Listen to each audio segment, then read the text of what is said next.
necesarios para que podamos solucionar a través de nuestros recursos.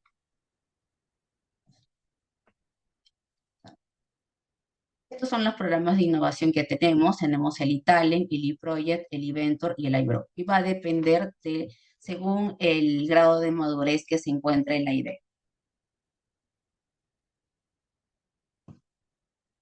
Además, también tenemos dentro de los programas de incubación algunas patentes que hemos logrado, ¿no? Tenemos 2 patentes, Water Power y NanoPatch, y 6 que tenemos en proceso, ¿no? Y 5 patentes externas que son Tunco, Yawa, Green Deal, BioAqua, y otras que tenemos en proceso, como ya lo había mencionado.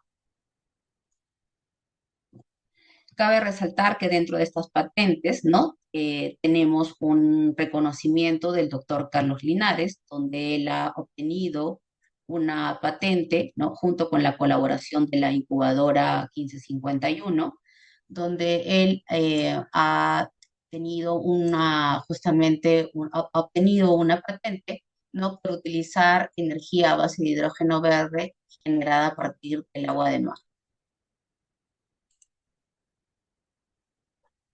Dentro de los programas que ofrecemos nosotros, tenemos el concurso de startups, ¿no? Estas son las startups ganadoras. El penúltimo concurso ha sido la 12G, ¿no? Y esto va por generaciones. Dentro del último programa que hemos tenido, tenemos 3 startups ganadoras, que son Huelgo, Ropos, que son juguetes educativos de plástico reciclado, y SEM. Justamente hoy tenemos a una de las ponentes, que es Rosalind Jara, de Huelgo, quien les va a contar más a detalle cuál fue su emprendimiento. También tenemos lo que son soft landing, son empresas extranjeras que buscan expandirse también aquí en el Perú. Teletequer es una empresa eh, española, chilena. También tenemos a Remote Waters, y de la 11G también reconocemos el esfuerzo de AgroGreen de parte Emeranix, Hidrogreen, Toctutic y Isidro. Estas son algunas de las empresas con las que trabajamos dentro de una red de colaboración con la que también tenemos algunos acuerdos.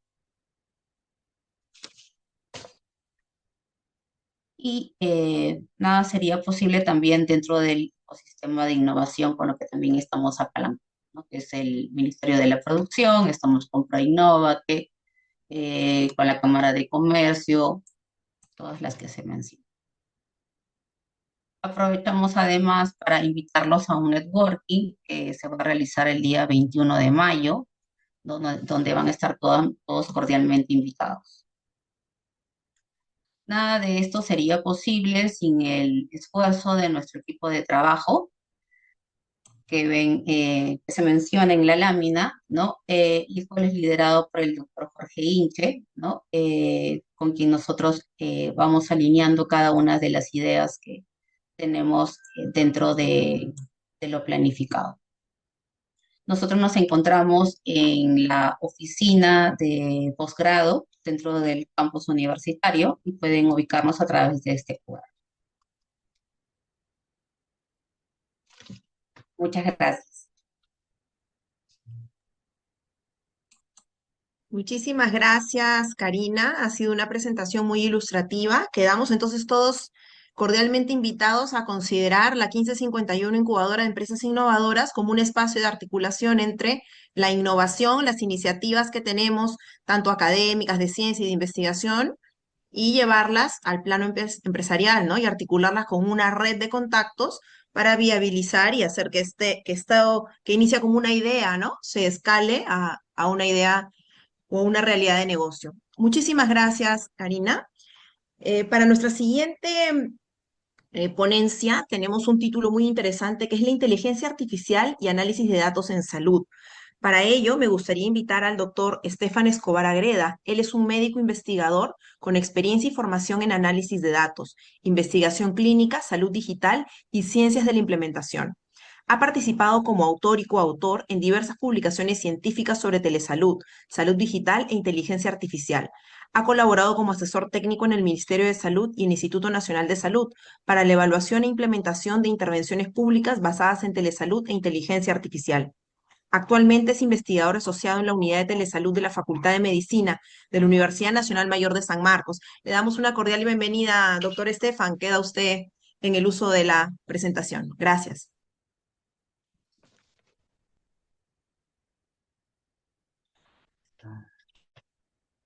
¿Me escucha? Aló, sí, me escucha, ¿no? Ahí le escuchamos, doctor. Gracias. Listo. Am, ¿Me confirma si se puede ver mi pantalla? Sí se ve, doctor, y también le escuchamos claramente. Listo, muchísimas gracias. Bueno, muchas gracias a 1551 por la invitación. El día de hoy justo me ha tocado hablar de un tema muy interesante. Siempre que hablo de temas de inteligencia artificial, siempre lo relacionan con el tema del impacto clínico, el tema de cuáles son los riesgos del uso de esta tecnología. Esta es la primera vez que me invitan para hablar sobre IA y análisis de datos y me parece muy interesante el título de la ponencia, porque hay algunos conceptos que ambos conceptos están muy relacionados, al menos desde mi entendimiento están muy relacionados, pero algunas personas no lo pueden que no lo entiendan de esa manera. ¿A qué me refiero? Bueno, voy a iniciar esto un ratito. Em, Justo hace poco, bueno, los que actualmente, digamos que el uso, la herramienta de IA más difundida actualmente son los modelos grandes de lenguaje, el famoso ChatGPT, creo que es dentro de los servicios el más conocido de todos, probablemente hayan usado también otras herramientas como Gemini, ahora Claude, ¿no? Pero digamos que ChatGPT todavía sigue siendo el más usado, ¿no? Entonces, para aquellos que su experiencia es principalmente o ha estado principalmente ligada al uso de ChatGPT respecto al tema de inteligencia artificial, pues algunos pueden empezar a dudar de cuál es la relación realmente de la IA con el análisis de los datos. Hace un par de años, no hace mucho tiempo, se criticó mucho el tema de que los modelos, estos chatbots, ¿no? Que digamos de alguna manera son inteligentes, muestran inteligencia, no podían resolver preguntas muy sencillas de matemáticas, ¿no? Y justamente por ejemplo, ¿no? Hablaba de un número primo o hablaba de números, ¿no? Entre uno y otro, ¿no?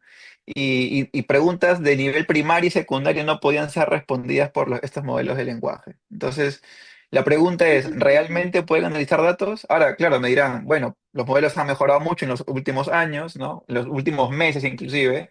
Y justo para eso les traje actualicé mi diapo a la última versión, que creo que es la que ha salido el día de hoy, que es el GPT 5.5, que es el modelo frontera, es el mejor modelo que existe actualmente, ¿no? No hay mejor que esto. Y por ejemplo, inclusive los modelos más avanzados todavía, por ejemplo, cuando se les evalúa en problemas matemáticos, ¿no? Problemas matemáticos obviamente más avanzados que una simple suma y resta, todavía tienen muchas limitaciones, ¿no? Entonces, muchos dirán, ¿no? Y realmente la IA, análisis de datos, ¿tiene o no tiene sentido esta relación entre ambos conceptos? Y la verdad que tiene muchísimo sentido si entendemos cómo funciona la inteligencia artificial. Ah, un ratito. Ahora sí. Primero tenemos que entender qué significa la inteligencia artificial. Probablemente ya lo han discutido en algunas ponencias, igual lo voy a recalcar nuevamente. La inteligencia artificial es una simulación de procesos, ¿no? Al final es justamente por eso se llama artificial, porque estoy simulando algo que naturalmente ocurre. Lo naturalmente que ocurre es la inteligencia humana, ¿no? Que básicamente es la capacidad de resolver problemas. Entonces, lo que hace la inteligencia artificial es a través de una máquina voy a hacer un conjunto de procesos, un conjunto de mecanismos, ¿no? De algoritmos, de pasos, ¿no? Para intentar simular lo que sucede en el cerebro humano. Ahora, la pregunta es, y bueno, actualmente uno de los problemas es cómo funciona detrás de todo esto, ¿no? Cómo es el mecanismo que genera que la IA pueda parecerse a lo que el humano, a lo que el humano hace, ¿no? Hay que mencionar que actualmente, bueno, mucho se habla de la caja negra, que se dice que realmente no se sabe cómo la IA funciona. Lo único que se sabe ahora es que la IA permite resolver algunos problemas, permite resolver cosas, permite dar respuestas certeras en varios casos, ¿no? Ahora cada vez mejor. Pero la idea es, ok, ¿qué hay detrás de todo este proceso, ¿no? Entonces, primero entendamos el tema de predicción de los datos. En salud, nosotros tenemos el tema de predicción de datos que nos interesa mucho porque nos permite tomar decisiones, ¿no? Cuando queremos dar un diagnóstico, cuando queremos dar un tratamiento, cuando queremos ver cómo el paciente va a evolucionar en el futuro, queremos tener algún tipo de certeza de lo que va a suceder en el futuro, ¿no? Entonces, de acuerdo a si el paciente va a ir mal o bien, tomamos una u otra decisión. Entonces, por eso el tema de predicción es muy importante en salud, ¿no? Ahora, ¿cómo se predicen los datos, ¿no? En el tema de análisis de datos, lo que tenemos es normalmente bueno, vamos a poner el modelo más simple, ¿no? En el que una variable, ¿no? Que vamos a poner la variable que predice, ¿no? Predice lo que puede suceder con otra variable, ¿no? Por ejemplo, en este caso, el peso y el índice de masa corporal. Es muy sencillo de entender porque el índice de masa corporal dentro de su fórmula incluye el peso. Entonces, obviamente tiene sentido de que el peso tenga una relación con el índice de masa corporal, ¿no? Entonces, vemos que hay una relación lineal y entonces vemos, ok, a mayor peso, mayor índice de masa corporal. Eso está muy interesante y entonces de alguna manera con eso yo puedo más o menos darme cuenta, imaginemos, ¿no? Vamos a poner, ¿no? Mayor fiebre, más probabilidad de tener una infección, por ejemplo. Entonces, eso me permite tomar decisiones en salud. Ahora, el tema es que en salud, bueno, y en general, ¿no? Este es un ejemplo bastante básico, pero en general la predicción de eventos no es siempre lineal, ¿no? Normalmente, al momento de dar el diagnóstico de un paciente, no nos basamos en un simple dato para decir si va a tener o no una enfermedad. Hay un conjunto de reglas, un conjunto de información que se utiliza para poder llegar a ese diagnóstico, ¿no? Inclusive, ni siquiera es solamente cumplir con un algoritmo, porque simplemente a cualquier persona que le dé el algoritmo, ¿no? O perdón, que le dé, mira, los criterios para el diagnóstico son estos, estos y estos, y entonces cualquier persona con esa fórmula, con ese talonario, podría dar un diagnóstico, ¿no? Pero no, porque generalmente, como dicen en medicina, 2 más 2 no es 4, ¿no? Y hay la complejidad al momento de diagnosticar y tratar a un paciente es mucho más, ¿no? Inclusive hasta se dice, la medicina es ciencia y arte, ¿no? Y esa parte de arte, ¿de dónde viene? Justamente viene de que hay cosas que la ciencia todavía no cubre, ¿no? Y que tiene mucho que ver con la intuición o con información del contexto del paciente, ¿no? Que hace que el momento de tomar una decisión en medicina o en salud haya mucha más complejidad que simplemente tener un dato y decir a partir de esto, ¿no? Entonces, justamente en este contexto, la inteligencia artificial viene a tallar, ¿no? La inteligencia artificial justamente al momento en uno de sus mecanismos para simular ¿cómo se llama? El pensamiento o la inteligencia humana, cuenta con diferentes mecanismos. Por ejemplo, acá los dos más conocidos, ¿no? El tema de las redes neuronales y el tema de los árboles de decisiones, ¿no? Que son de alguna manera mecanismos que se han desarrollado, no cabe explicarlos en este momento, pero de alguna manera lo que permite estos mecanismos es intentar incorporar diferentes datos, ¿no? Diferente información y que la información y la inteligencia va a ir mejorando de alguna manera, vamos a decir, la capacidad de dar la respuesta adecuada va mejorando conforme se van añadiendo más y más datos, ¿no? La ventaja es que justamente permite, de alguna manera, captar la complejidad de la realidad, ¿no? ¿Qué es lo que sucede con el humano? Que como digo, el humano no se basa en un dato, se basa en un conjunto de información y esa complejidad le intenta interpretar, igual pasa con la IA, ¿no? Obviamente aquí pasa el tema de que, claro, ¿cuál es el proceso detrás de toda esta, cuál es la matemática detrás de todo este proceso? Sí se sabe, de alguna manera se sabe, ¿no? Pero, por ejemplo, ¿por qué la IA tomó alguna decisión y no? Pues por ahí todavía continuamos con el tema de la caja negra. Pero al menos ya nos damos cuenta que, de alguna manera, la IA, de la misma manera que el ser humano intenta predecir o dar respuesta, ¿no? A una situación compleja. Ahora, ¿qué necesita para eso? Normalmente, ¿cómo puedo saber entonces, lo que al final la IA está haciendo, en este caso, igual que lo que el médico hace en su consultorio, es intentar predecir un resultado, ¿no? Es el mismo ejemplo, ¿no? Yo tengo determinada información y quiero predecir un resultado. Entonces, al final existe la IA tiene su modelo de razonamiento, el ser humano también lo tiene, pero este modelo de razonamiento es mejor o peor para poder dar una respuesta correcta. Entonces, para eso se requiere entrenamiento de los modelos, y hay modelos que pueden ser bien entrenados y hay modelos que pueden ser mal entrenados. Entonces, si una IA predice bien un resultado es porque es una IA que ha sido bien entrenada, y vamos a poner el ejemplo del modelo lineal, ¿no? Si imaginemos que el modelo de la IA es este, se acerca de la mejor manera a los resultados, es una IA que predice bien y está bien entrenada, ¿no? Y en caso si difiere de los resultados, difiere demasiado de la realidad, entonces es una IA que está mal entrenada. Entonces, de alguna manera, el entrenamiento del modelo, es decir, este paso que está acá previamente, ¿no? Me permite, de alguna manera, saber si la IA va a dar un buen o un mal resultado. Entonces, recapitulando, es un poco entrenamiento. Si entreno bien el modelo, me va a dar un buen resultado, y si no, no.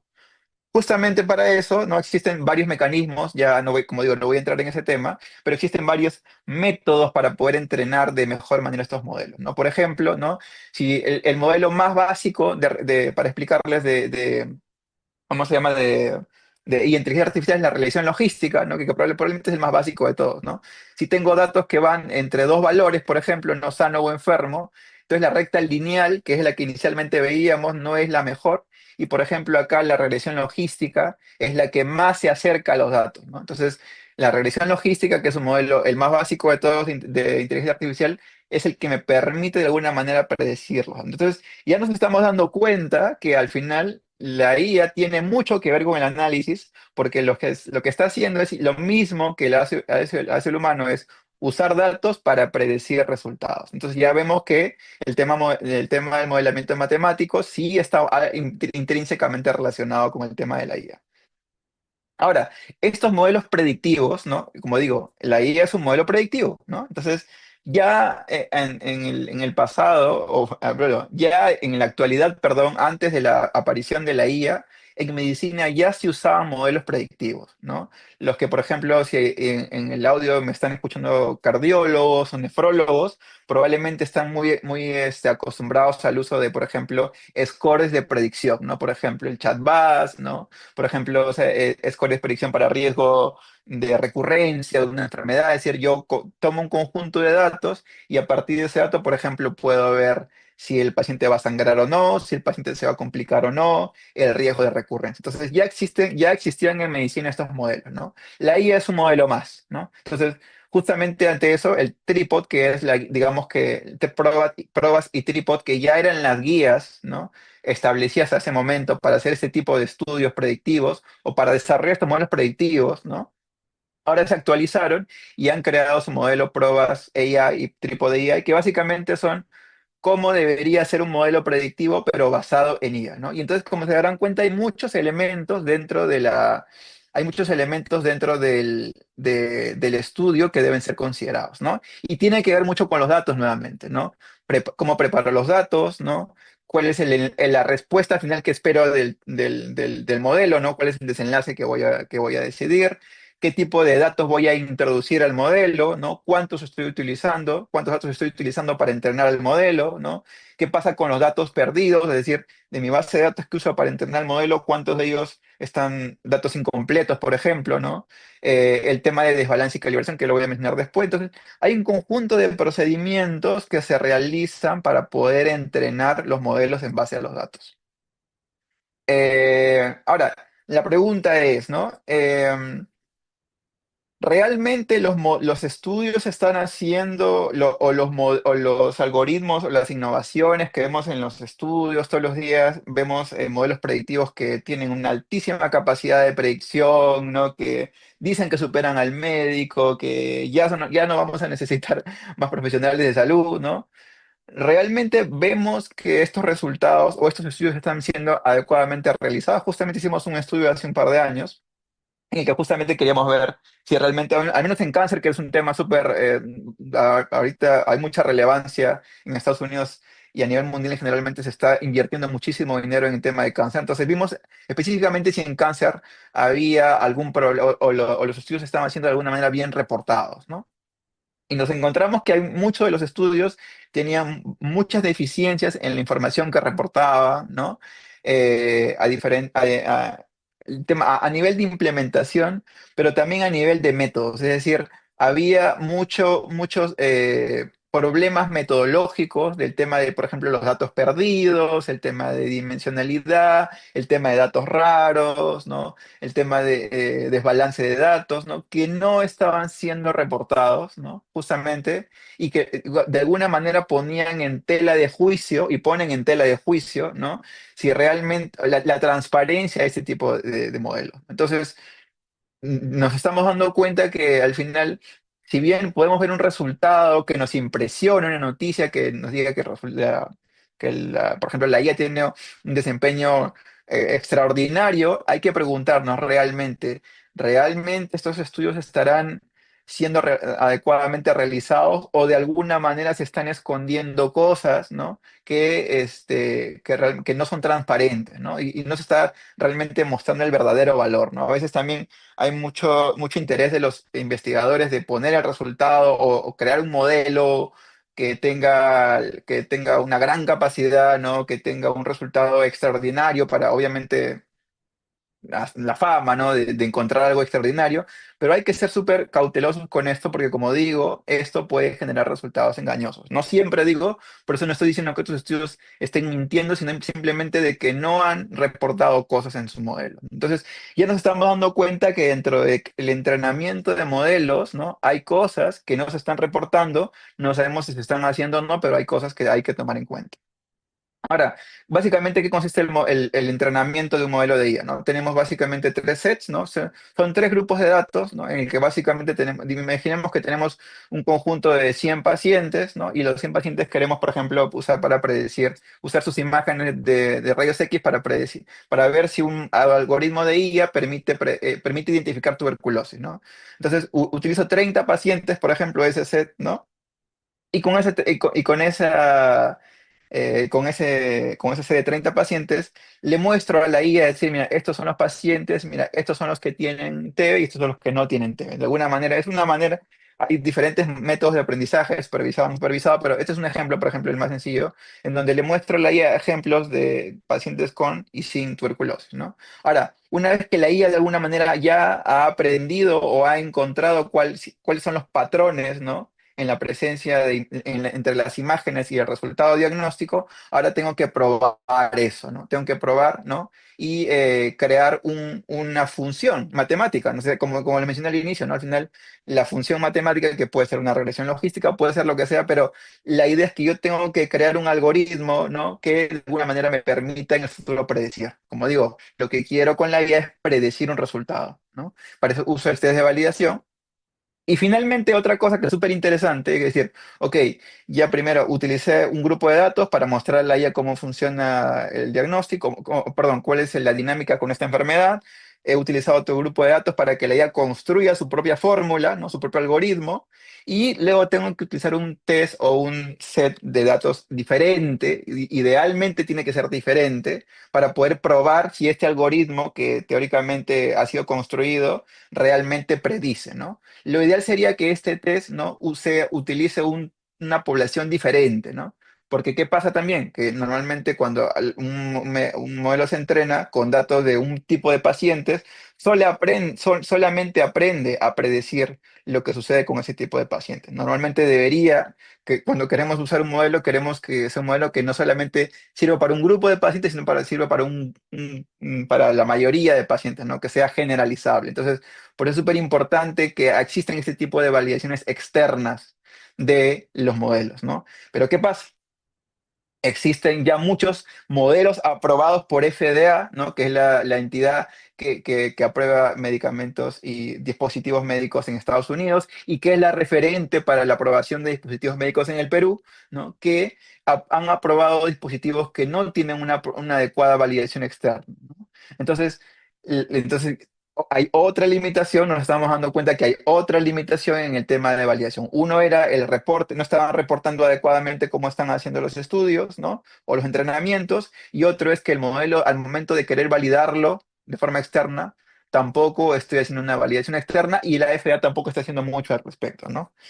Y es un problema que todavía sigue pendiente, o sea, no es que, bueno, es un paper del 2022, que muchos me dirán que es antiguo, sí, para estas épocas es antiguo, pero es un problema que todavía persiste en FDA. Entonces, en ese sentido, justamente ya se han propuesto mecanismos para decir, ok, entonces, ¿cómo es? Entonces, ya, ok, me dices que reporto mal, que no hago. Entonces, cuál es el paso adecuado, ¿no? ¿Cuál es el camino adecuado en el desarrollo de un modelo de IA, ¿no? Entonces, nosotros, al momento, por ejemplo, del uso de medicamentos, sabemos que los medicamentos tienen un camino hasta desde que son desarrollados hasta que son vendidos, ¿no? Y pasan por fase uno, fase 2, ensayos clínicos o estudios experimentales que permiten, de alguna manera, ir corroborando paulatinamente si esos medicamentos son seguros o si no, además, también son útiles. Entonces, de la misma manera, también hay una serie de pasos que se han propuesto para las soluciones de IA, ¿no? Es decir, no es que porque hoy día encontré un algoritmo que me funcionó, ya mañana lo pongo a probarlo en el hospital. No, tiene que haber una serie de pasos, ¿no? Una serie de estudios que se tienen que hacer para ir viendo primero el tema de la seguridad, el tema de de la consistencia, y luego ver el tema de la utilidad clínica, ¿no? Y recién después de eso, ¿no? Justamente ahí viene justo el tema de validación analítica versus validación clínica. La validación analítica es justamente ese estudio en el que utilizo una base de datos, que es la mayoría de estudios que actualmente existen, donde yo tengo una base de datos y la base de datos simplemente, con esa base de datos entreno mi modelo y lo pruebo, ¿no? En ese contexto, ¿no? Como les digo, lo más importante es no solamente que el algoritmo funcione en ese grupo de datos, sino que sea generalizable, ¿no? ¿Y eso qué implica? Que ese algoritmo, que está bien, que se pruebe en un entorno controlado, con datos, ¿no? Determinados, luego se prueba en el entorno clínico, ¿no? Y ver cómo funciona realmente con pacientes reales, con el uso real de un médico que le esté utilizando el algoritmo, ¿no? Y ver si realmente en el contexto clínico real funciona de la misma manera que en el ambiente, digamos, en laboratorio, vamos a decir, ¿no? Con una base de datos, ¿no? Inclusive entonces se mencionan que, por ejemplo, en general los estudios de validación clínica tienen menor sesgo, en general, ¿no? Y se dan cuenta, por ejemplo, cuando comparan los estudios de validación analítica hechos en laboratorio o con una base de datos y los comparan con estudios de validación clínica, se dan cuenta que los estudios de validación clínica, los que son hechos en hospitales, los que son hechos con profesionales de salud, ¿no? Tienen mucha menor cantidad de sesgo porque realmente están acercándose mucho más a la realidad, ¿no? Entonces, no digo que los de validación clínica estén mal y los de clínica estén bien, sino que son pasos que se tienen que quemar. En efecto, la OMS justamente menciona que son los cuatro pasos, ¿no? Primero tengo que diseñar, luego que tengo que hacer una validación analítica, es decir, entrenar mi modelo con bases de datos, eso está perfectamente aceptable, pero sí o sí tengo que pasar este modelo al campo, ¿no? Al hospital, al sector, al sector asistencial verdadero con pacientes de verdad, ¿no? Y finalmente, bueno, obviamente, luego que lo implemente, obviamente ya tengo que ver el tema de monitoreo, si el sistema se cae, si funciona de forma igual con el paso del tiempo, ver temas también de impacto, costos y otras cosas, ya que tienen que ver con implementación. Ahora, pasamos el tema de modelos, ¿no? Pasamos el tema de entrenamiento, hacer la adecuada validación externa, ¿no? Ahora viene el tema. Entonces, como al final el algoritmo, digamos, vamos a poner así, ¿no? La IA crea una fórmula de alguna manera interna, que de alguna manera se entiende, más o menos que se entiende, no se entiende, pero esa fórmula interna que la IA crea permite predecir datos, ¿no? Entonces, la pregunta es, ¿solamente con el modelo ya bien hecho, bien reportado, con una validación externa adecuada es suficiente? No, porque como mencionamos, como nos estamos viendo, la IA depende de que el modelo sea bueno, pero también de que los datos sean buenos. Y eso implica, en ciencia de datos, esto es un tema, se habla muchísimo esta frase de si basura entra, basura sale, ¿no? Es decir, por más que mi modelo sea bien hecho, por más que me contrate el estadístico el más reconocido del mundo, ¿no? Si la calidad de datos es mala, ¿no? La calidad de resultado o la calidad de la predicción que puedo obtener con esto, ¿no?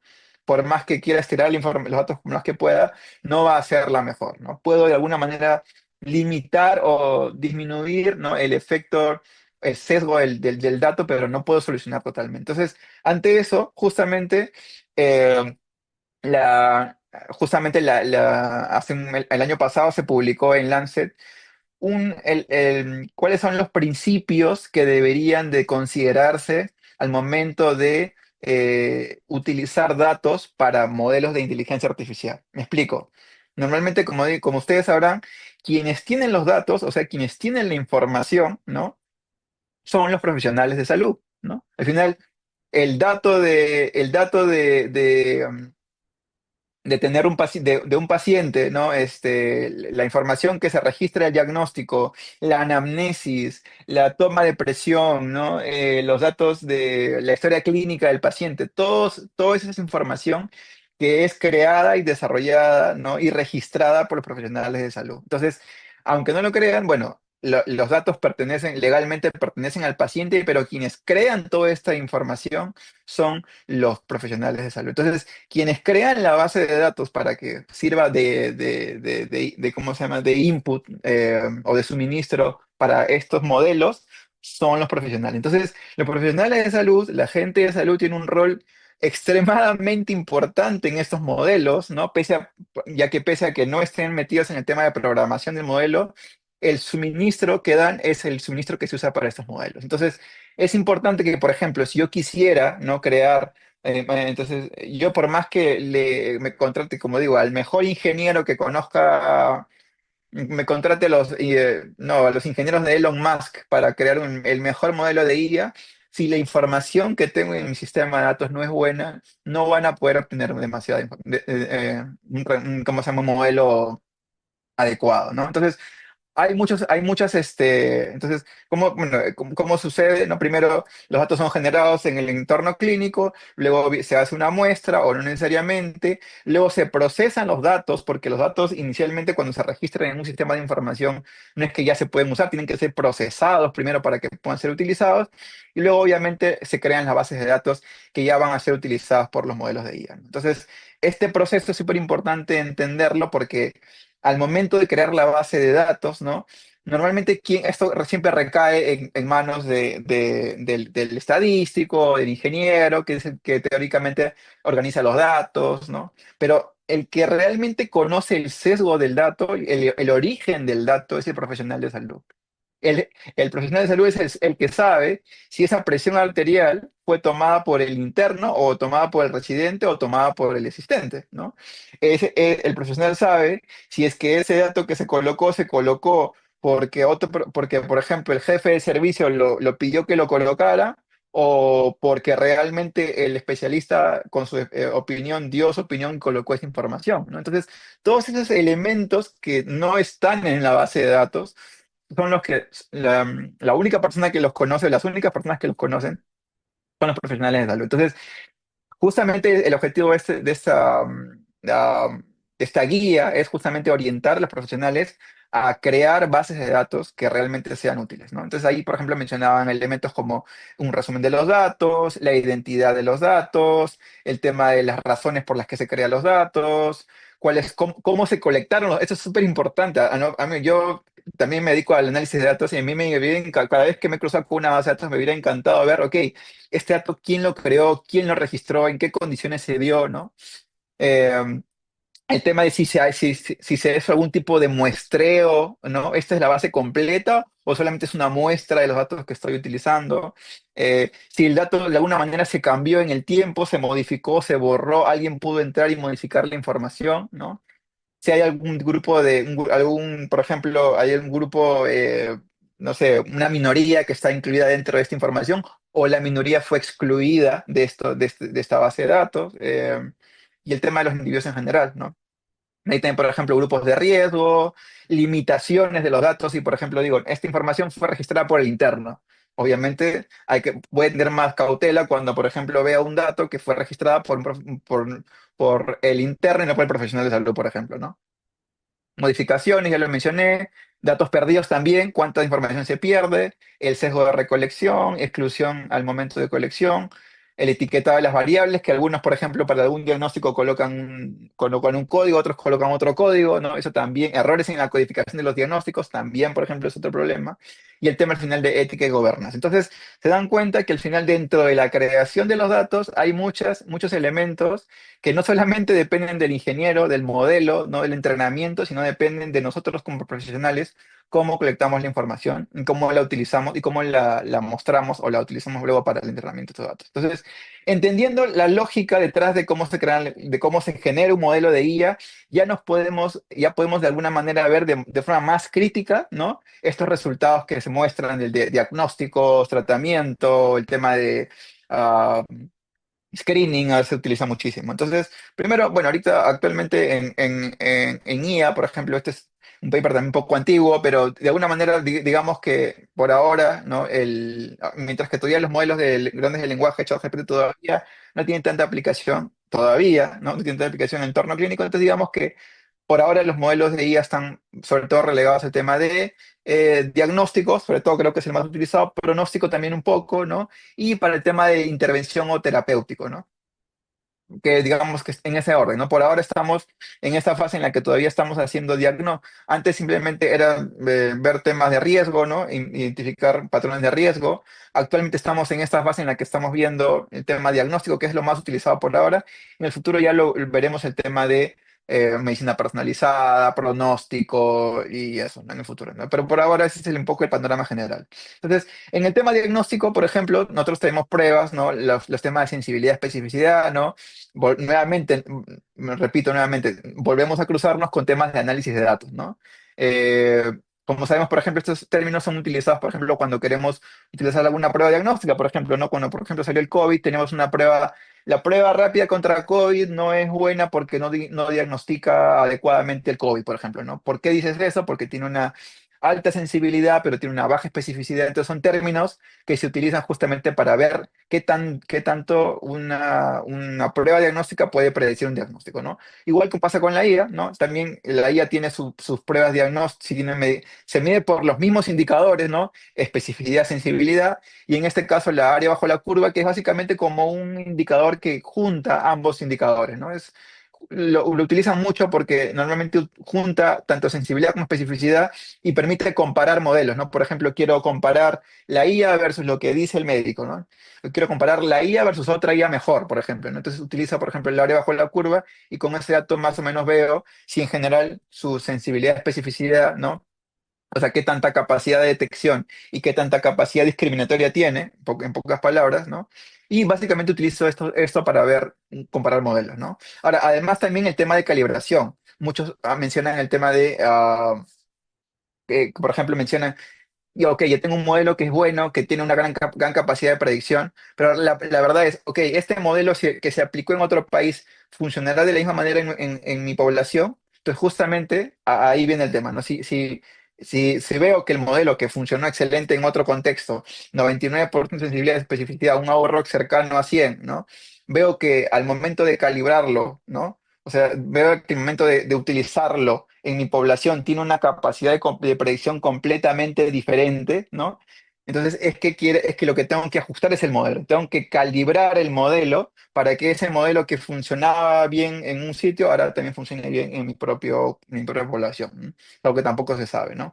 Otra, ot- otro, Otra utilidad también es obviamente el tema de predicción propiamente dicha, ¿no? Por ejemplo, la predicción de la pandemia contra COVID, ¿no? Queríamos predecir la primera ola, la segunda ola, la tercera ola, ¿no? Entonces queríamos ver, ok, vamos a ver si es que la IA puede predecir, ¿no?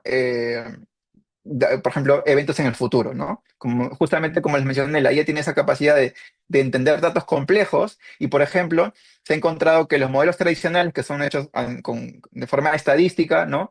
Tienen limitaciones conforme a los modelos basados en IA porque los modelos basados en IA pueden manejar grandes volúmenes de datos, una gran complejidad de datos, ¿no? La única limitación, y digamos, ¿y por qué no ha reemplazado la IA a los modelos tradicionales, ¿no? Pese a que tienen mejor capacidad con más datos y más complejos, es que, como digo, no explican, ¿no? O sea, la IA te da la predicción, pero no te dice realmente cómo llegó a ese punto. Entonces, eso también es súper importante porque queríamos, ok, me dices cómo predijiste, pero quisiera saber, ¿no? ¿Qué factores fueron los que determinaron, por ejemplo, que la tercera ola fuera tan grande o que la cuarta ola fuera más chica, ¿no? Quiero entender, ¿no? Y hasta ahora la IA todavía no permite tan bien eso, ¿no?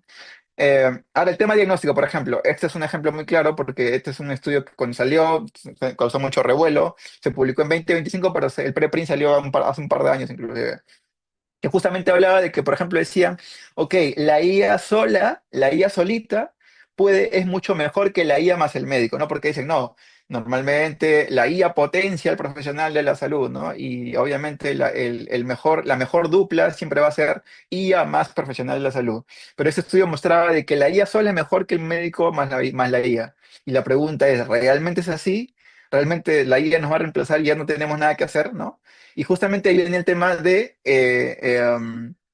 este estudio, por ejemplo, este estudio ha salido ayer, creo, ayer o anteayer ha salido, y justo también lo puse, en el que justo cuando la IA es utilizado como, cuando el médico solo tiene esta capacidad de predicción, más o menos 80%, cuando usa la IA, obviamente se potencia, pero cuando la IA toma un rol protagónico, la IA sola es mejor que el médico con la IA. Entonces, la pregunta es, ok, ¿esto es realmente cierto? ¿Es realmente así o no?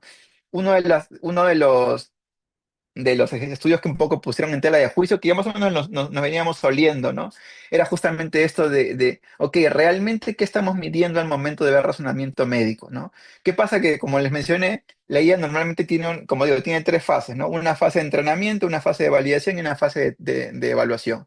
Normalmente lo que la IA hace en la fase de entrenamiento es ver tus datos, ¿no? Y más o menos entender con tus datos, ¿no? Ver cómo, por ejemplo, funciona un fenómeno. Si, por ejemplo, yo le diera preguntas del banco, ¿no? Del ENAM, que es el Examen Nacional de Medicina, y más o menos le enseñara a la IA cuáles son las respuestas del examen, la IA, más que entender las respuestas del examen, lo que entendería son cómo funciona el tema de las claves, ¿no? Por ejemplo, se da cuenta que el tema de ninguno de los anteriores es una pregunta muy rara, o normalmente cada vez que la clave es ninguno de los anteriores, esa es la clave, ¿no? Entonces, la IA aprende más que realmente a resolver un problema, aprende a dar un examen, ¿no? Y pasa mucho que, por ejemplo, ahora los benchmarks, que también son muy utilizados para medir la capacidad de la IA, no realmente necesariamente demuestran que la IA es buena, sino puede ser que, pues significa simplemente que la IA es buena para esa tarea o ese puntaje específico, ¿no? ¿Qué es lo que pasaba con este examen, con esta prueba? Que aquí lo que probaban era que también se desempeñaba la IA ante preguntas tipo casitos del New England, me parece, ¿no? Entonces, obviamente, si la IA ya aprendió a dar respuestas de casitos de New England, obviamente va a ser muy buena en eso, pero no necesariamente quiere decir que tiene un mejor razonamiento clínico, ¿no? Eh, También eso implica, eso como mencionamos, también habla el tema de alucinación, que es el tema del error, ¿no? Ahora, por ejemplo, hablando de los LLMs, que son los modelos de lenguaje, como digo, esto es un modelo de predicción, entonces al final la predicción tiene un error, ¿no? Entonces, de acuerdo a cómo se entrena el modelo puede dar un resultado positivo o negativo, o puede dar un error también, ¿no? Entonces, un modelo mal entrenado, como mencioné al inicio, puede dar un gran error, y un modelo mejor entrenado puede dar un menor error. Eso también ahora pasa con los modelos de lenguaje, ¿no? Que ahora, por ejemplo, dan también resultados erróneos, ¿no? Cada vez se va disminuyendo menos, pero todavía, ¿no? La complejidad, como digo, la complejidad clínica es algo más allá de simplemente poner un conjunto de datos y dar una respuesta. Hay una complejidad muy vasta, ¿no? Que todavía los modelos de lenguaje todavía no están captando de forma adecuada, ¿no? Ese estudio lo demuestra. Este otro estudio también es súper interesante, el tema de empatía, ¿no? Que hay también un estudio que salió diciendo que la IA tiene más empatía que el mismo profesional de salud. Bueno, puede ser de alguna manera, sobre todo cuando hay profesionales que están muy quemados y que ya están cansados y que a veces tratan mal al paciente, y que la IA, ¿cómo se llama? Por otro lado, nunca se cansa, siempre atiende bien, siempre responde bien. Podría ser una explicación a este resultado, pero otro resultado también puede ser, ¿no? Que la IA ya más o menos ya aprendió cómo hacer una respuesta aduladora, ¿no? Para que el paciente responda bien. Entonces puede terminar mostrándose demasiado aduladora en vez de ser realista, ¿no? Contar de que el paciente tenga una buena respuesta. Entonces es como yo le doy una meta a la IA, y la IA como que hace todo para llegar a esa meta, independientemente que tengan que sacrificar otras cosas. Entonces, igual cuando vemos este tipo de resultados en el que vemos, uy, la IA es más empática que el médico, hay que tomarlo igual con pinzas, ¿no? Porque, como digo, el entrenamiento de estos modelos justamente puede crear sesgos que hagan que los resultados se muestren resultados que parezcan que no son. Cerrando, ya para acabar, bueno, ahorita actualmente el futuro, digamos, como de entrenamiento de datos es utilizar ya, como digo, modelos que incluyan diferentes cantidades de datos para dar un resultado preciso, ¿no? Como digo, lo ideal sería de que en el futuro, por ejemplo, podamos no solamente hacer una predicción personalizada, ¿no? Dado tus condiciones, dado tu análisis, dado tus pruebas, inclusive factores socioeconómicos, genéticos, pueda la IA predecir con todos esos datos y darte un diagnóstico y un tratamiento específico para tu caso, ¿no? Que es la famosa medicina de precisión. Entonces, basándonos en el modelo, de cómo funcionan estos modelos, el futuro un poco va por ese lado, ¿no? Que pues, nos permite dar una atención más personalizada, un tratamiento personalizado. Y como mencioné, todavía es en el futuro, todavía estamos en la época del diagnóstico. El tema ahora, también hay mucho beneficio por el tema de, ¿cómo se llama? Porque ahora muchos dispositivos ahora generan datos, ¿no? Los famosos smartwatches, los celulares, las computadoras, Internet de las cosas. Entonces, todo eso son datos y más datos que pueden ser igual, ser utilizados por la IA para dar una mejor predicción, un mejor resultado, ¿no? De todo esto, ¿no? Inclusive poder encontrar patrones donde no se encuentran, ¿no? Por ejemplo, usando una imagen de retina, poder diagnosticar una enfermedad que teóricamente, por ejemplo, una enfermedad de Parkinson, ¿no? ¿Por qué? Porque la IA puede identificar y captar patrones que el ser humano no, ¿no? El tema, bueno, solamente para hablar de los modelos de lenguaje, que son un tipo de inteligencia artificial, y un poco para cerrar lo que dije en la primera diapositiva, que justamente, ¿y por qué los modelos, por qué la IA, si es tan mala para resolver problemas de matemática, tiene que ver con análisis de datos? Porque lo que no está, ese problema no es que yo le doy a la IA y la IA hace la predicción, no. Lo que estoy haciendo es usar un modelo, un chatbot, ¿no? Para que la IA me entienda con lenguaje humano y con el lenguaje humano intente resolver. O sea, no es que yo le esté dando el dato para que haga el cálculo, sino que yo le estoy dando el lenguaje humano para que lo entienda, para que a partir de ahí haga el cálculo, para que de ahí recién haga el resultado. Entonces, normalmente, actualmente el problema es que mucha gente, como digo, la IA existe antes de los chat GPTs, antes de los chatbots, ¿no? Existían como el Deep Learning, con el Machine Learning que les he mostrado, pero digamos que ahora, digamos que por el hecho de que la forma con la que la gente más interactúa con la IA es con los modelos de lenguaje, es que, pues, a ver, algunos piensan que el modelo de lenguaje es la IA, ¿no? Pero, como digo, hay más cosas, ¿no? Hay más elementos, ¿no? Y solo para recordar que la IA, como digo, es el LM, el chatbot, es otro modelo predictivo más, ¿no? Y lo que básicamente predice son palabras, ¿no? Entonces, por eso, al momento de predecir varias palabras, genera un texto que parece que tiene sentido, ¿no? Pero realmente son palabras predichas nada más, ¿no? Entonces, el modelo no entiende, lo que entiende, no sabe, no hace una reflexión interna, aunque parezca muy humano, no realmente hace lo mismo que el ser humano, ¿no? Igual es artificial, como les mencionamos, ¿no? Parece que lo hace, pero realmente no lo hace, ¿no? Entonces, por eso también hay que tener mucho cuidado con estos modelos que aunque parezca que son muy humanos y que parezca que están muy seguros de lo que dicen, al final, como digo, es otro modelo predictivo que en este caso predice palabras, ¿no? Que al final hay que tener, que puede tener un error, que puede tener sesgos, que puede tener imprecisiones, ¿no? Ahora actualmente también existen los modelos, ahora, no solamente ahora se están introduciendo, además de palabras, se están introduciendo videos, imágenes, audio, ¿no? Que también se han convertido a datos, ¿no? Todo, mientras que todo se pueda convertir a datos, todo puede ser analizable por la IA. Y bueno, estas son las últimas, para cerrar, esta es la diapositiva, un poco las buenas prácticas de Machine Learning que la FDA publicó también, que tiene sentido un poco con lo que hemos hablado durante toda la presentación, ¿no? Es decir, al final, lo que estamos creando con estos modelos son datos, no son modelos que utilizan datos, ¿no? Que son entrenados y que dan un resultado, ¿no? En este caso, un resultado a que queremos que vaya orientado al tema clínico, ¿no? Pero esto depende de muchos elementos, depende de que los datos estén bien realizados, de que el proceso de entrenamiento haya sido adecuadamente ejecutado y reportado, ¿no? Como ya lo hemos visto, ¿no? Y que esté alineado obviamente con, ¿cómo se llama? Con las personas, ¿no? Con el clínico. Es decir, que vaya al campo clínico, ¿no? Y que realmente demuestre en el entorno clínico verdadero, ¿no? Que es una herramienta que no solamente tiene un benchmark, ¿no? Que está publicado, que como digo puede estar sesgado, ¿no? Sino que realmente está dando un resultado que beneficia a los profesionales de salud y obviamente también a los pacientes en general. Y eso sería todo por mi parte. Muchas gracias.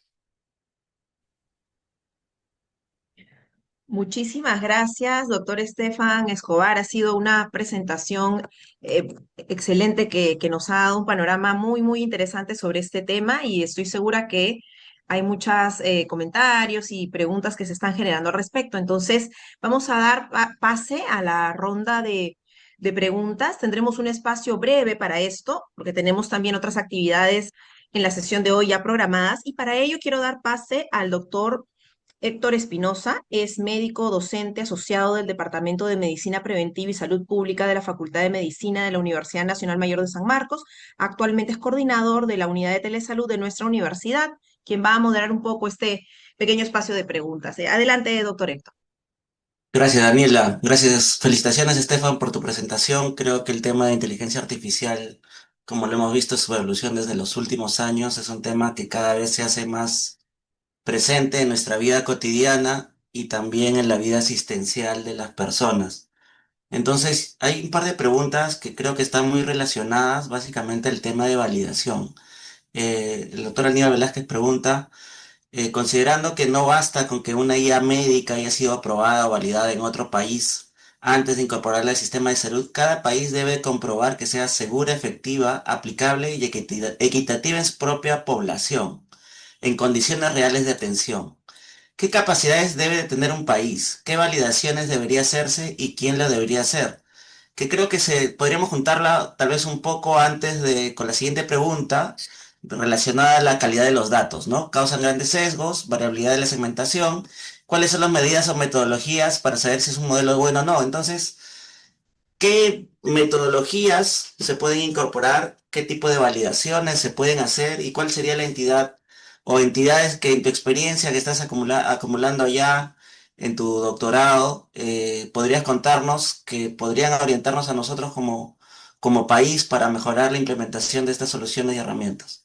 Sí, es súper interesante la pregunta porque hasta el momento, hasta la fecha, ¿no? Y otra cosa que no he mencionado es que la IA actualmente es un software, ¿no? Es un programa y actualmente se considera como un dispositivo médico. Hay un término que se llama software as medical device, que es software como dispositivo médico. Entonces la IA es como un dispositivo médico, ¿no? Y hasta la fecha, la entidad encargada de regular el uso de dispositivos médicos en el Perú es la DIGEMIT, ¿no? Bueno, creo que actualmente tiene otro nombre, me parece. El tema es que, claro, hasta el momento no había habido ningún problema, ¿no? Porque digamos que los dispositivos médicos de alguna manera están estandarizados, ¿no? La variabilidad no era tan, por ejemplo, un dispositivo para medir la presión, ¿no? La variabilidad de un tensiómetro digital en un país y en otro es parecida, ¿no? Entonces, digamos que de alguna manera el desempeño de estos dispositivos no variaba demasiado y el hecho de que, por ejemplo, la DIGEMIT, porque en la DIGEMIT mencionan eso, ¿no? De que para que sea aprobado un dispositivo en el Perú tiene que ser aprobado en tu país de origen. En este caso, por ejemplo, o por ejemplo en un país de alta demanda, alta avance tecnológico, por ejemplo, ¿no? O sea, por ejemplo, si tu dispositivo ha sido aprobado en FDA o por, creo, Reino Unido, ¿no? Creo que tiene su entidad, la MHRA, entonces la probamos en el Perú.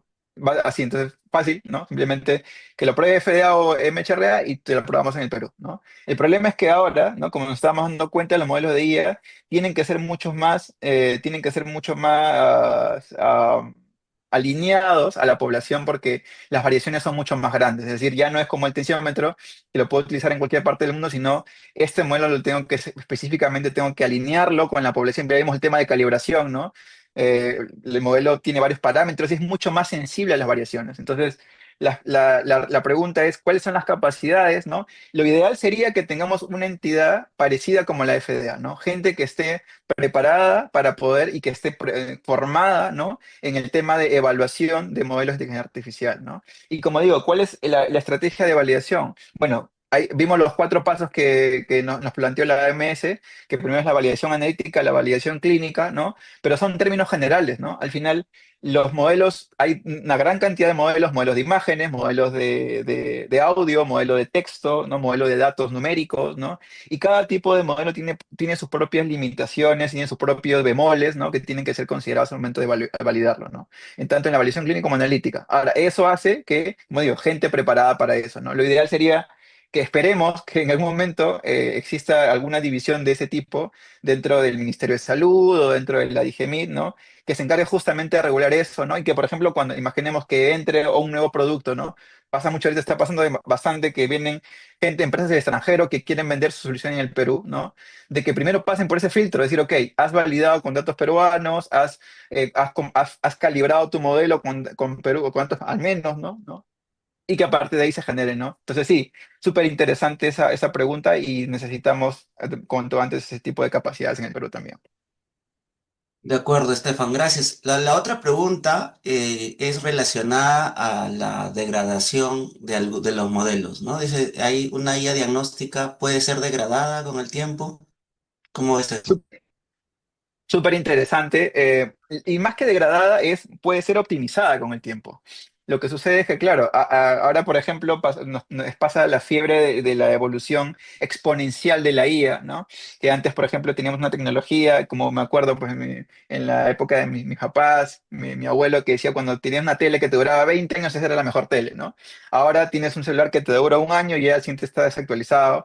Y con la IA ya es una locura porque cada 3, 4 meses sale un modelo nuevo. Es decir, entonces, puede ser que tu modelo haya estado bien realizado, no bien alineado, pero por ejemplo luego encuentras otro elemento o vas a mejorar algún dato o vas a encontrar una mejor manera de actualizar tu modelo para que haga una mejor predicción. Entonces, no es que el modelo necesario, bueno, salvo que la población cambie de alguna manera drásticamente, tipo por ejemplo pandemia, caso COVID, ¿no? Que las condiciones del país cambien mucho, lo que puede ser más bien es que los modelos pueden optimizarse rápido. Ahora, hay que tener ser muy cuidadoso con esto, porque cuando, por ejemplo, hago una actualización de un modelo, no es como actualizar, por ejemplo, WhatsApp, ¿no? Por ejemplo, ahora WhatsApp se actualizó no, para solucionar un bug, ¿no?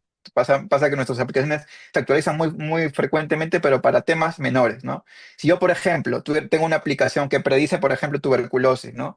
Y de un momento a otro yo quiero actualizar mi algoritmo dentro de mi solución para, en teoría, dar una mejor predicción, la pregunta es, ok, esa actualización es otro modelo nuevo, solamente has cambiado un poco el modelo, entonces también hay que tener muy claro eso, porque, por ejemplo, los mecanismos regulatorios tampoco lo tienen claro, es decir, en qué punto este modelo es simplemente una mejora o ya es un modelo nuevo, porque pasa mucho que, por ejemplo, a veces no, los modelos quieren ahora, como así subrepticiamente, quieren meter otra función más, ¿no?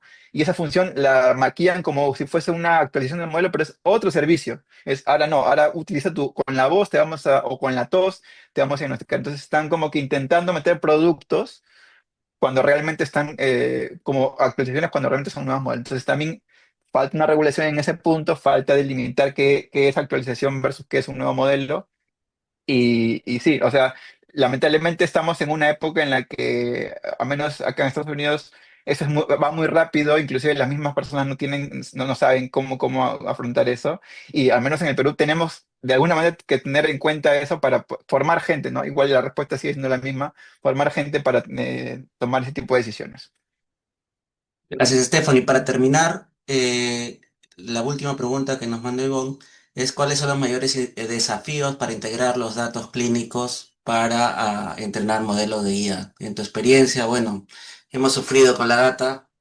Cuéntanos cuál es tu mayor dolor. Ah, ahorita, o sea, lo más importante y una de las razones por las cuales todavía no estamos despegando, ¿no? Porque esto de la fiebre de la IA, digamos que empezó hace unos 3 años con el tema de ChatGPT y todo esto, pero los motivos por los que no estamos despegando es porque los sistemas todavía siguen siendo a mano, ¿no? Y conforme pase cada año, cada vez perdemos mucho más y más. Y hay muchas soluciones y hay gente, o sea, hay mucha gente muy capacitada en nuestro país que ya se está entrenando en esto de inteligencia artificial, pero mientras el sistema no esté totalmente digitalizado, la calidad de la información sigue siendo muy mala. A mí, justo como mencionaste, yo he tenido, por ejemplo, la posibilidad de ver datos de GIS, ¿no? Que es el sistema de información electrónico que tenemos, ¿no? En GIS Minsa, pero no es electrónico realmente, sino es una persona que transcribe datos que son hechos a mano. Y por ejemplo, te das cuenta de que ves casos de hombres con cáncer de mama, mujeres con cáncer de próstata, imprecisiones en los resultados. Entonces, si te das cuenta que la calidad es muy mala porque el sistema no está digitalizado. Yo creo que ante todo esto, o sea, primero antes de empezar, es digitalizar los sistemas de información, empezar con datos digitales, ¿no? Una vez y asegurar, como mencioné, la calidad del dato, porque el final, la calidad del dato, como mencioné, es el suministro más importante para que luego ya vengan los temas de los modelos, las predicciones, ¿no?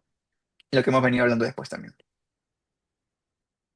Gracias, Estefan. Creo que en verdad hay varios comentarios relacionados a cómo paulatinamente se ha ido incorporando estas nuevas tecnologías. Mencionan al INS como la posibilidad de tener un rol validador, el doctor Velázquez. Creo que claramente, no es, como siempre, el avance tecnológico supera la regulación, supera el estatus de las organizaciones y de acuerdo con el tema de buscar que haya también un enfoque de riesgo o un enfoque de riesgo al menos para la validación o el registro de estas nuevas tecnologías. Agradecer a todos por su participación, por su presencia y comentarios. También hubo el último comentario para cerrar. El Doctronic, vamos a ver cómo evoluciona, que es la última, una IA que fue para probar o fue evaluada para la aprobación de prescripciones. Entonces creo que hay mucho campo que investigar desde no solamente temas técnicos de validación, sino temas éticos, temas de responsabilidad legal. Hay un campo todavía que es muy novedoso y nosotros, comunidad de telesalud, estamos también generando algunos espacios de investigación y análisis en este campo. Con esto cerramos las preguntas y Daniela te doy el pase para continuar con el programa. Muchas gracias, Estefan. Gracias. Muchísimas gracias entonces a nuestro ponente, el doctor Estefan, también al doctor Espinosa por haber moderado la sección de preguntas y por supuesto muy agradecidos con los participantes que han enriquecido el debate con sus preguntas y sus opiniones, que son muy valiosas.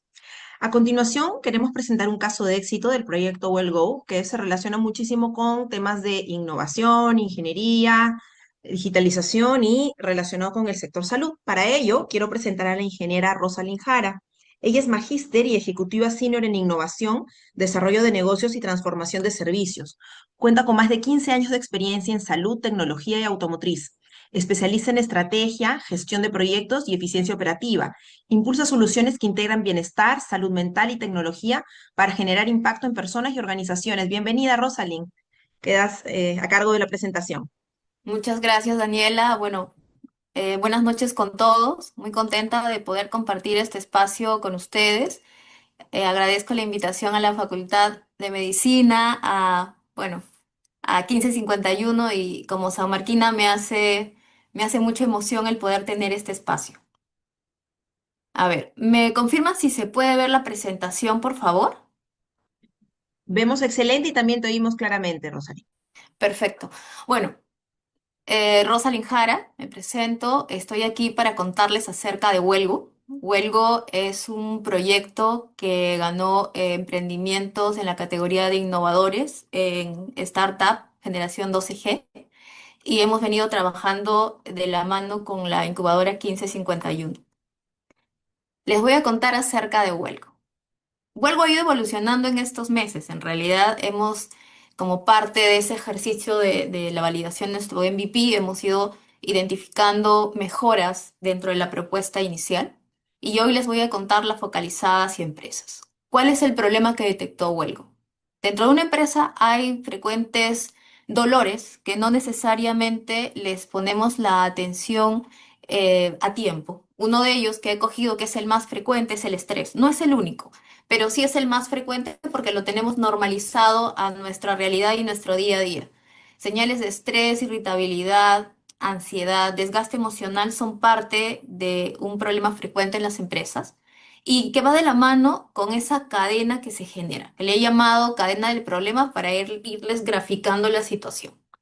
Cuando tenemos señales invisibles, que están ahí pero no las agrupamos, tenemos una reacción tardía, hace que estas se van sumando, se van multiplicando, las llevamos a una poca trazabilidad, no le hacemos seguimiento de cómo está evolucionando las personas y al no tener herramientas no podemos hacer una gestión de estas. Bueno, Entonces, la organización lleva a tener ciertos síntomas de desgaste, baja en su productividad y demás. Y esta es la oportunidad estratégica que hemos encontrado en Huelgo. ¿Qué hace Huelgo? Bueno, buscamos detectar antes, buscamos priorizar porque Huelgo lo que quiere es sumarse a esta visión de negocio y los recursos siempre son escasos en una organización, la que sea. No importa si es una transnacional o es un emprendimiento de dos personas, siempre los recursos son escasos.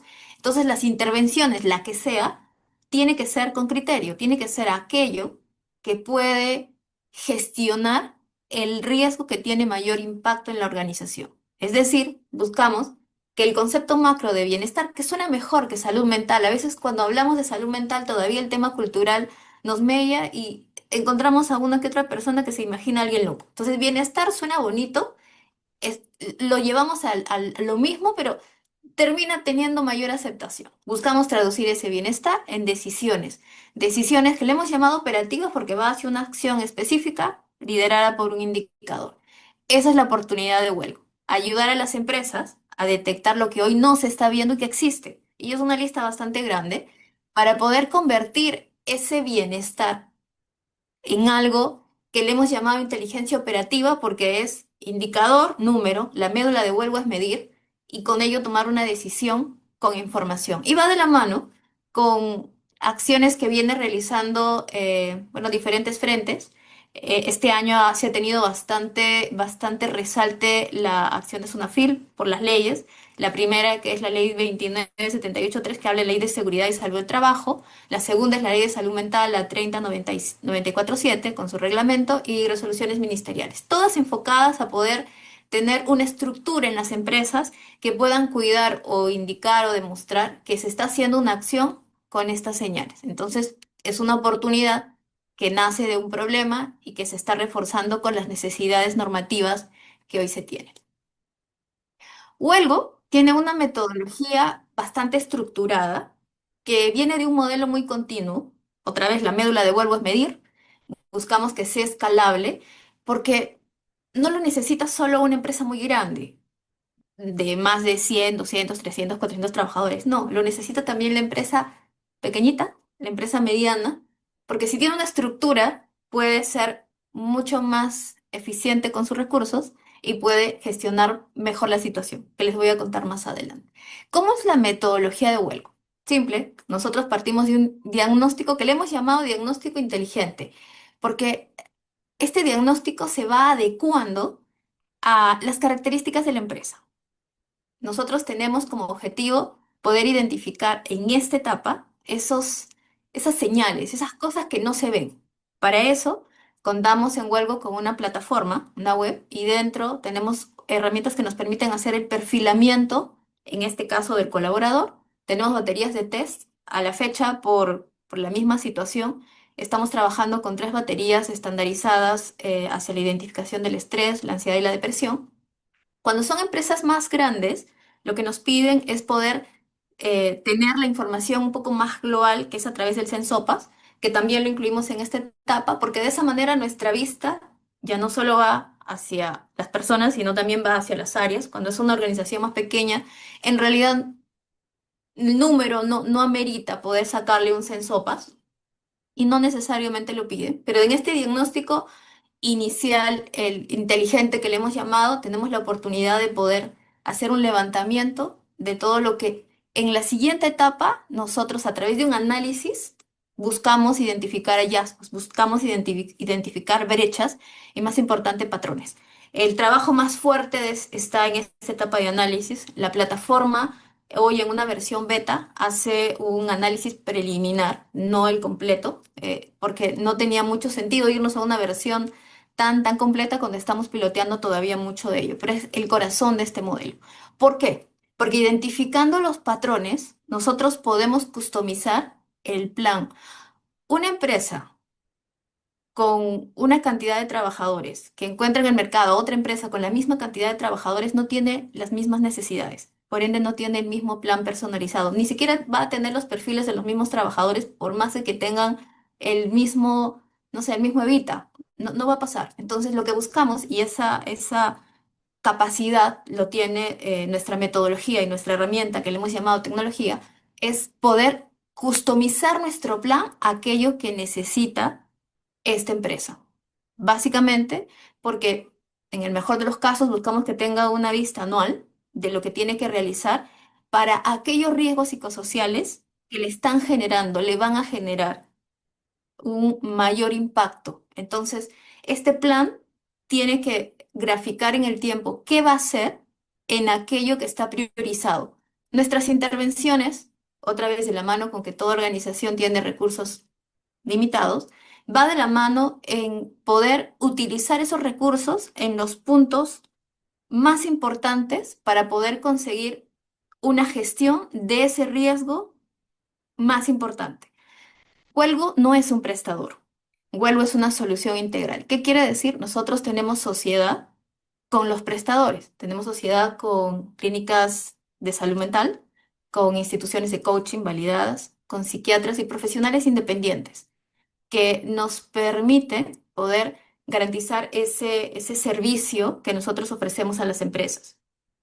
Y también tenemos socios de talleres diferentes, digamos, talleres físicos relacionados a pilates, yoga, gimnasio, o talleres en el desarrollo de ciertas habilidades blandas, ejemplo, liderazgo con empatía.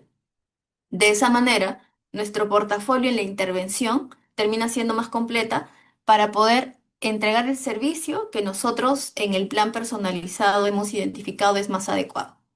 ¿Y esto por qué? Porque de la mano vamos a la médula de Huelgo, buscamos medir. Hacemos un seguimiento o durante el proceso de la generación de las intervenciones e inclusive posterior a ello, porque hay casos en las empresas que nos han pasado que como es una idea diferente de lo que usualmente han venido haciendo, ellos contratan el servicio de intervención hasta una cierta etapa, pero nosotros extendemos el seguimiento porque para nosotros es más importante el poder terminar, y lo hace la herramienta, la plataforma, el poder determinar si realmente el resultado esperado dentro del diseño del plan es el que se ha ejecutado. Por ende, Huelgo es una solución integral de salud mental que busca, a través de su metodología, poder diagnosticar, analizar, hacer una intervención priorizada y, más importante, hacer una conexión de eso que no es tan tangible, esas señales, en algo más concreto como indicadores que nos permitan tomar una decisión con información. Les voy a contar un poco más a detalle cómo se va moviendo el modelo de Huelgo. Primero, nosotros buscamos hacer esa detección de lo que no se ve. Como les mencionaba antes, Huelgo tiene una plataforma y esa plataforma es la que se ha logrado construir con el fondo de ProInnovate. En la versión beta nosotros tenemos una estructura que nos permite, a través de cuestionarios y perfilamiento, identificar esto que no se detecta para poder llegar a lo que nosotros le entregamos a la empresa. A la empresa le entregamos un diagnóstico con un análisis que estructure un plan. Esto es lo que se tiene que hacer y este es el impacto que va a generar, porque va a pasar que siempre vamos a requerir hacer 10 cosas, pero nuestro presupuesto alcanza para 3 y las que tenemos que realizar de repente son 3, en el mejor de los casos, pero no necesariamente haciendo las 10 vamos a tener el mejor resultado costo eficiente. Siempre miramos de la mano eso y esta acción a nosotros nos permite el poder ayudar a la organización en esas decisiones de la mano con la priorización de sus recursos para aquel impacto, aquel riesgo que va a ser significante o no en su gestión.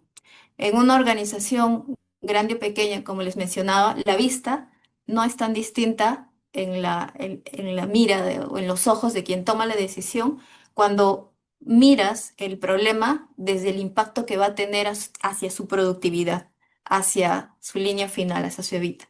Entonces, ¿qué es lo que busca Huelgo? Simple, hacer visible algo que no necesariamente se puede ver en la estructura de tu estado de resultados regular y te da la información para que puedas intervenir, porque algo vas a tener que hacer, sean talleres, sean lo que tengas que hacer, educación, seguimiento, vas a tener que hacer algo para poder hacer algún ajuste o algún mantenimiento de la situación en cuanto a tu salud mental dentro de la organización. ¿Qué es lo que gana la empresa? Visibilidad. Es súper importante que vea qué es aquello que se está dando en su equipo, porque hoy una constante es el estrés, básicamente por la sobrecarga, y no necesariamente esto es algo que se dé porque hay mucho trabajo. Más adelante les traje un caso muy pequeño, pero que me ayuda a poder explicar de manera más gráfica cómo es que buscamos ayudar a las empresas. El poder ir orientando a la empresa para en algo que tiene que hacer, que es normativo, pasar del rol reactivo al preventivo, que en realidad le sale más costo eficiente. Si empieza a identificar y tomar acción en algo que está todavía empezando, le va a ser más barato, le va a ser más costo eficiente que cuando ya sea más grande en una montaña difícil de poder resolver. Al líder, cuando las empresas son más grandes, trabajamos de la mano con los líderes en espacios de feedback, porque pasa que a veces gran parte de la situación que tiene el equipo va de la mano con la visibilidad que tiene el líder en la ejecución del proceso con su equipo. Y puede ser un tema de herramientas, pero también puede ser un tema de feedback, porque todo a veces sale en cascada, aunque la organización sea horizontal. Y finalmente, hay señales, le he llamado señales blandas porque son señales, signos, que nosotros buscamos llevarlos a indicadores. Es más fácil tomar decisión de algo que tú lo tienes a través de un número, de modo tangible, que solo por percepciones. Personalmente, yo soy más de números, así que cuando empezamos a estructurar, me miré en esos zapatos. Para mí sería mucho más fácil y creo que eso ha sido en gran parte uno de los pilares. Si algo que es importante, pero termina siendo intangible, termina siendo difícil de cuantificar, yo lo veo en algo numérico, yo lo veo en algo más concreto que hable el lenguaje del negocio. Les vamos a contar este caso. Es un caso muy pequeñito, pero es un caso muy curioso. El- la comunicación a través del WhatsApp, y luego en llamada, lo hizo el dueño de esta empresa. El dueño de esta empresa había visto un video y ese video le trasladaba aquella emoción, aquella información que pasaba por su mente en ese momento. Hablaba de situaciones que él estaba viviendo. Entonces se comunicó muy temprano un día viernes para solicitar un demo. La persona que se encarga de esto le ayudó un poco porque era muy temprano, pero también fue interesante lo que aprendimos de esa situación. Cuando llegamos a la reunión de demo, donde presentamos cómo lo podemos ayudar, nosotros siempre pedimos que primero nos cuente cuál es su rol dentro de la organización, sin importar el tamaño que tenga la empresa, para poder identificar el nivel de información y sobre todo cómo poderlo ayudar y el lenguaje sobre el cual vamos a trasladar esta información. Entonces, lo que nos dijo fue simple: yo siento estrés, mi equipo siente estrés, es el estrés por todos lados. Y no nos dijo más. También nos dijo: yo requiero que ustedes me digan qué está pasando y cómo se arregla. En realidad es un pedido que parte de todo líder de una organización. Todo CEO te va a decir de ese concreto: dime las tres cosas más importantes del diagnóstico y dime cómo las voy a arreglar y en cuánto tiempo. Y ya está el presupuesto y ya está. Y así fue. Nosotros en esa reunión inicial eh, le presentamos la propuesta, le presentamos la web, le presentamos la plataforma, porque el sector del cual él venía, es metalmecánica, no necesariamente están relacionados con la computadora, con la tecnología, pero sí están relacionados con un trabajo muy especializado. Y cuando empezamos a hacer el diagnóstico encontramos la razón. Entonces le hicimos la presentación y en esa presentación inicial le contamos que nosotros generalmente cuando eran equipos de ese tamaño, siempre recomendábamos que el líder también participe de todo el proceso. Es algo necesario, es algo que no se puede escoger. Que participe del diagnóstico, que participe, que está aquí, que participe de la intervención, del seguimiento. Y en caso de estas empresas que tienen perfiles muy especializados, recomendábamos, si había varios líderes, inclusive evaluaran, o al menos para la cabeza, se evaluaran sesiones de coaching, porque nos había pasado y trabajamos mucho con información, que a veces gran parte de la situación del equipo está en las herramientas del líder o en la información o la calidad de la información que llega para las responsabilidades y los resultados esperados. Y así fue. nos miró un poco confundido, preocupado y asombrado porque le estábamos diciendo a él que manejaba su propio negocio. ¿No? El señor ha hecho esa empresa que le ayudaría a tener herramientas de coaching, porque seguramente lo está haciendo muy bien, pero lo podía hacer mucho mejor. Y el señor siguió escuchando, tomó el servicio. Fue el primero en la lista de las personas con las cuales nosotros manejamos el diagnóstico. Y cuando hicimos el diagnóstico, no eran muchos, son 16 personas, empezamos a encontrar cosas que no nos había dicho, pero que sí nos daban luz de cuál es el problema. Sus perfiles son muy especializados y no se había incrementado, estaban renunciando, se estaban yendo. Como se estaban yendo, ¿qué estaba pasando? Ellos tenían como que ciertos trabajos contratados que debían completarse. Entonces, como habían menos personas, había mucho más trabajo para los que todavía estaban. Las relaciones a nivel del equipo se estaban dando de modo conflictivo, o sea, había mucho conflicto, había mucho roce. Había muchas otras que se estaban dentro de eso, hablaban hasta de maltrato y de todo tipo, pero los más importantes, porque acuérdense que todo va numérico, que salió, fueron estos tres. Y finalmente la satisfacción. Y eso nos lo dijo cuando tuvimos el espacio el mismo dueño. Es que, claro, si yo estoy no bien, probablemente mi cliente directo, que ellos sí tenían trato con el cliente directo, tampoco estaba bien. Lo estaba tratando como se sentía. No había satisfacción, o sea, no se sentían bien estando dentro de las labores que realizaban ni entregando el trabajo a su cliente. Fueron los tres resultados más importantes. Y aterrizando un poco, claro, lo que necesitábamos nosotros generar era cuantificar, entender el estado del equipo, del dueño, y determinar acciones inmediatas. Cuando lanzamos el plan para este tamaño de empresas, guiamos al que va a tomar la decisión, al decisor, en aquellas actividades de intervención que se tienen que hacer, las que se deberían hacer con un tiempo y las que, bueno, si quiere las puede hacer, siempre con ese foco porque queremos decirle, ok, esto resuelve, mitiga, traslada, evita esto que te impacta en esto. Y esto de acá te va a ayudar para un periodo de tiempo y esto, bueno, te suma, pero puedes hacerlo a lo largo de un tiempo y tú vas bien. Entonces, nuestro objetivo aquí era básicamente visibilizar los riesgos que estaba teniendo este tipo de gestión.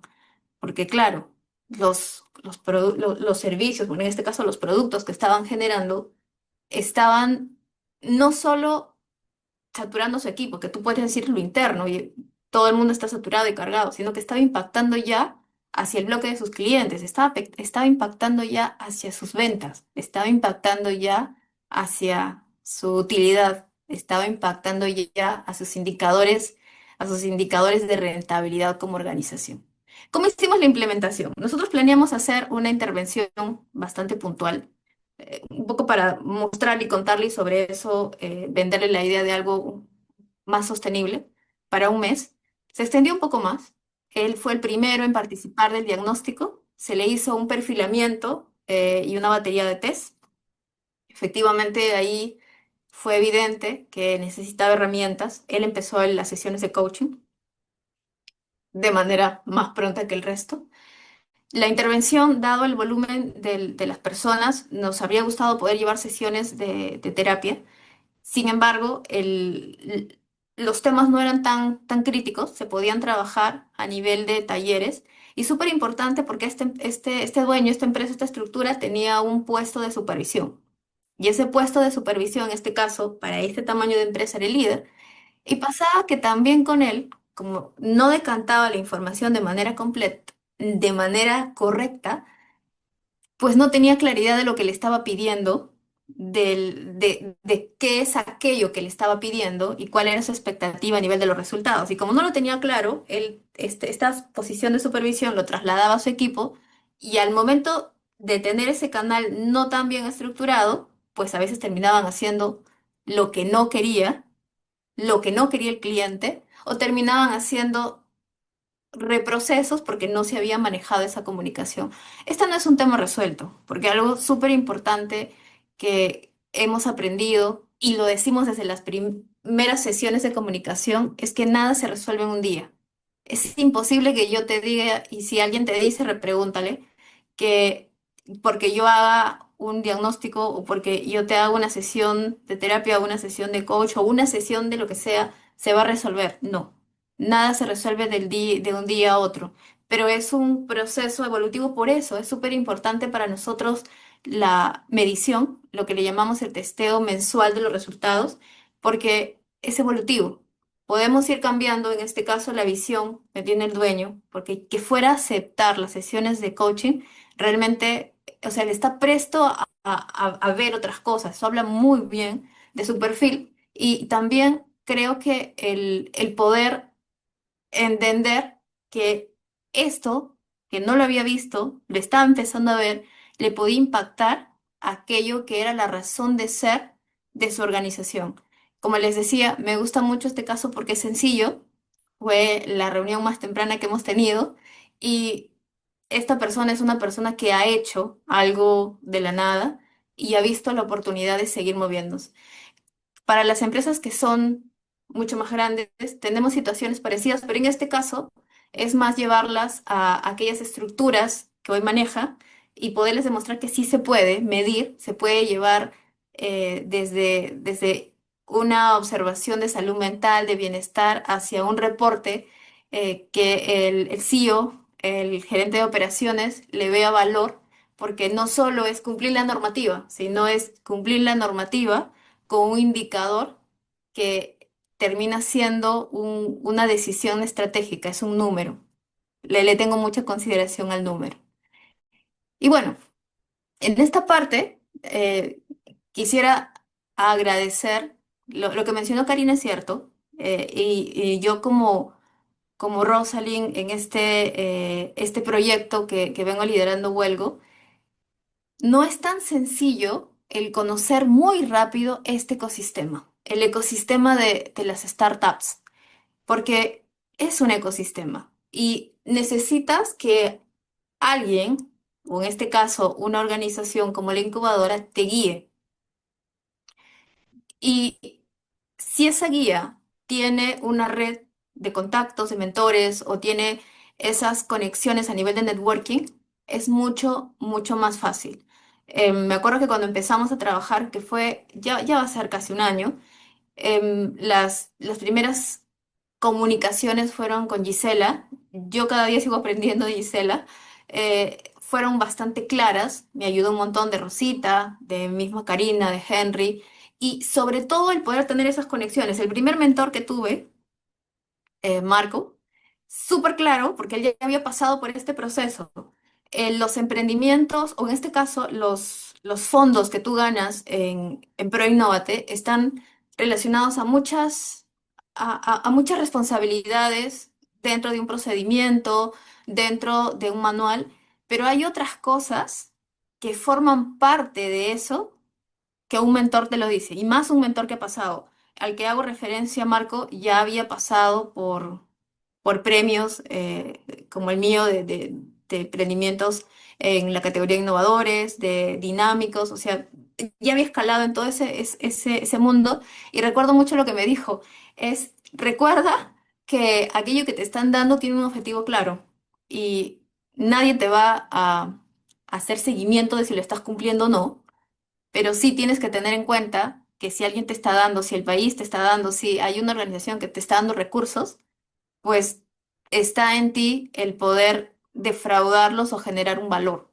Y justamente es eso. O sea, el cuadro de aquí lo saqué de la web de la información de 1551 y ProInnovate cuando hace la evaluación de los proyectos, te hace repreguntas sobre esto mismo, la capacidad de poder generar empleos.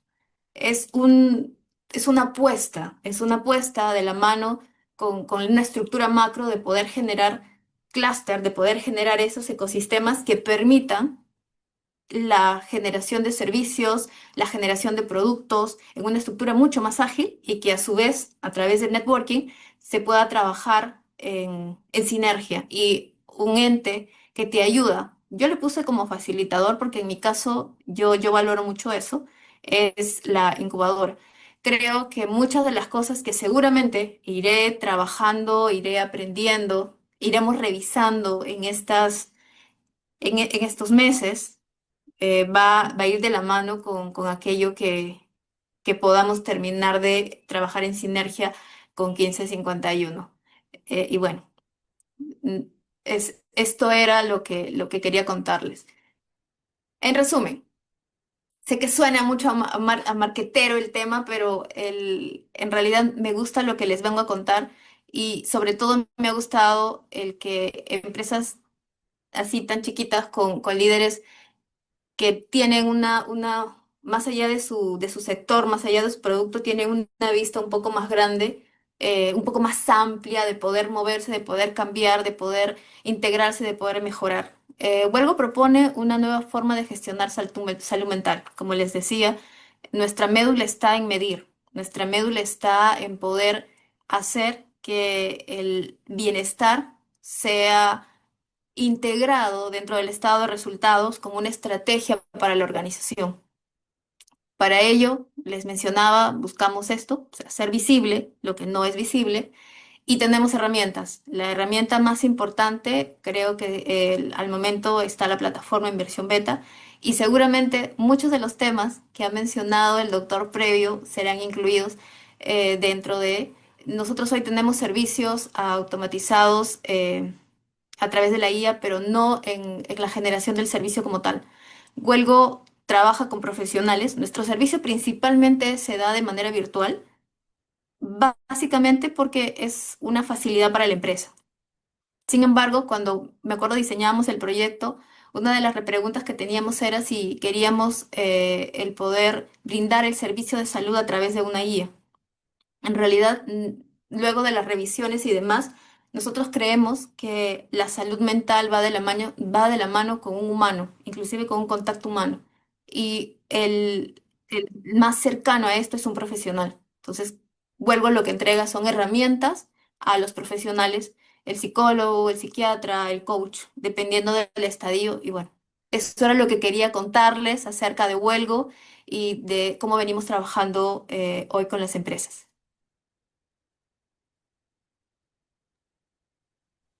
Much- Muchísimas gracias, Rosalín, por tu presentación. Siempre es un gusto tenerte con nosotros en las actividades oficiales. Sabemos que tu caso, el caso de Huelgo, es un caso de éxito que realmente ilustra, ¿no? El sentir un poco de lo que estamos viendo en este evento, que es relacionar el tema de innovación en salud y volverlo una realidad, ¿no? Para brindar servicios para nuestra comunidad, ¿no? Y reiteramos entonces la invitación a todos para que consideren la 1551 como un espacio para esta articulación. Muchísimas gracias, Rosalind. Ha sido una presentación excelente, como siempre. Muchísimas gracias. Y para hacer el cierre de este evento que ha sido tan interesante y que ha tenido tanta acogida, quisiéramos nuevamente dar pase al doctor Robert Chuquimbalqui, quien va a darnos unas palabras de cierre de este evento y nuevamente agradecerles a todos por su participación. Adelante, doctor. Gracias, Daniela. Gracias. Sí, pues pasan cosas que a veces no están premeditadas en la agenda. En la prueba salió perfectamente, pero en la proyección del video, lamentamos que no haya sido eficiente. En principio, yo creo que ha sido un evento bastante de un buen nivel académico. Hemos tenido ponentes muy bien ubicados en temas de investigación, publicaciones científicas. Y sin duda, la Facultad de Medicina les agradece muchísimo por la confianza, por la apertura que siempre tienen con las cosas que hacemos. Este ha sido un evento bastante importante, organizado también de manera conjunta con la incubadora. Gracias al equipo de la incubadora, con Henry y todos los que han estado con Daniela, trabajando de manera conjunta, con Eliana y todo el equipo, magníficos. Simplemente agradecerles por este tiempo que han tenido de esperar con mucha paciencia que podamos resolverlo a la parte técnica. Sin embargo, los estaremos compartiendo el video a sus correos para que ustedes lo puedan ver con mayor tranquilidad y mayor detenimiento. Apreciamos muchísimo el tiempo que han dedicado. Seguramente van a ver los certificados que ustedes lo están comentando ahí en el chat. y desde luego los vamos a hacer llegar vía email. Les agradecemos una vez más al equipo organizador y será hasta otra oportunidad. Muchas gracias.